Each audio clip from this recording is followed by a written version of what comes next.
Sir वो नीचे रख दीजिए। Yes, thank you.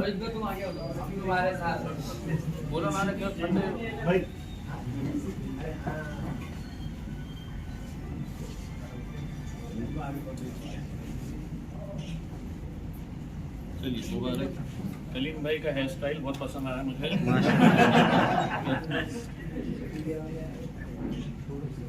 Okay, next one. करना चाह रहा हूँ।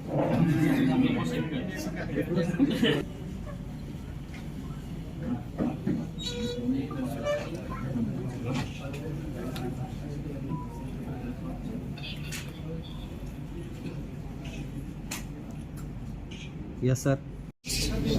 आज राष्ट्रवादी कांग्रेस के औरंगाबाद के बहुत सारे पदाधिकारी, जावेद पटेल साहब बहुत हार्ड वर्किंग, बहुत मेहनत करने वाले राष्ट्रवादी कांग्रेस के लिए यहाँ पर उनकी पूरी टीम के साथ वो काम करते थे। लेकिन देर आए दुरुस्त आए, उनको भी एहसास हो चुका है कि राष्ट्रवादी कांग्रेस किसके साथ चली गई है। कहीं ना कहीं आज हम ये समझते हैं कि ये शुरुआत है कि राष्ट्रवादी कांग्रेस के बहुत सारे उनके नेता कार्यकर्ता जो है वो मजलिस के अंदर शामिल हो गए। क्योंकि हमने हमेशा से ये बात कहते हुए आए हैं कि पार्टियां अलग अलग हो सकती है, लेकिन राष्ट्रवादी कांग्रेस की भी बुनियाद जो है वो आरएसएस से ताल्लुक़ रखती ही है।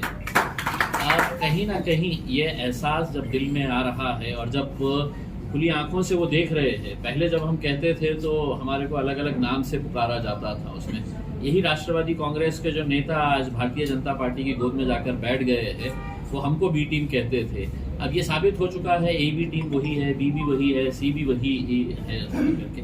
तो यकीनन जो कार्यकर्ता, जो नेता इतनी मेहनत से पार्टी को आगे बढ़ाता है और उसके पीठ में खंजर घोंपने का जो काम किया जाता है, तो ये नौजवान लड़के देख रहे हैं, महसूस कर रहे हैं। और आज हम समझते हैं कि इसकी शुरुआत हुई है।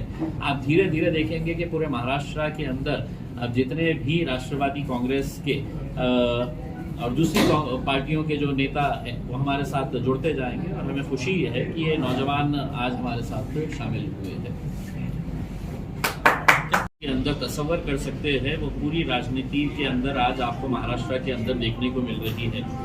राजनीति के अंदर भी कुछ आदर्श, कुछ उसूल हुआ करते थे, कुछ एथिक्स होते थे, कुछ मॉरल्स होते थे, कुछ वैल्यूज होते थे। ये आज पूरी तरीके से खत्म होते हुए हमको नजर आ रहे हैं।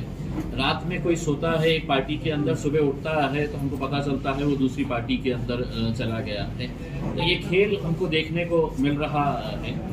और दुर्भाग्यवश ये है कि जिस भारतीय जनता पार्टी के भक्तों को ऐसा लगता था कि नरेंद्र मोदी जो है वो बहुत दूध के धुले हुए हैं और भ्रष्टाचार के खिलाफ अगर सबसे कोई बुलंद आवाज है तो वो नरेंद्र मोदी साहब है करके, जो एक हफ्ता पहले जिस एनसीपी के भ्रष्टाचार के बारे में अपने ही अंदाज के अंदर वो जब भाषण देते हैं, पूरे देश को, पूरी दुनिया को ये सुनाते हैं कि एनसीपी कितनी भ्रष्ट पार्टी है और कैसा उनका भ्रष्टाचार है, कितने का भ्रष्टाचार है, किस किस के अंदर भ्रष्टाचार है, ये पूरा भाषण में वो लोग कहते हैं। और एक हफ्ते के बाद वही भ्रष्टाचारी पार्टी को है तो अपने पास शामिल कर लेते हैं। तो हम नरेंद्र मोदी साहब से पूछना चाहेंगे, और हम पहले से ही कहते आ रहे हैं कि देश के अंदर अगर सबसे ज्यादा घटिया और भ्रष्ट पार्टी कोई अगर होगी तो वो भारतीय जनता पार्टी ही है।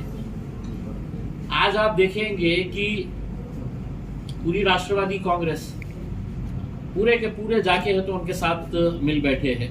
अभी जब निकल के आ रहे थे तो नीलम गोरे, जो जिंदगी में कभी है तो चुनकर नहीं आई है, जिंदगी में कभी चुनकर नहीं आई है, लेकिन हर वक्त विधान परिषद के अंदर जाके बैठी है।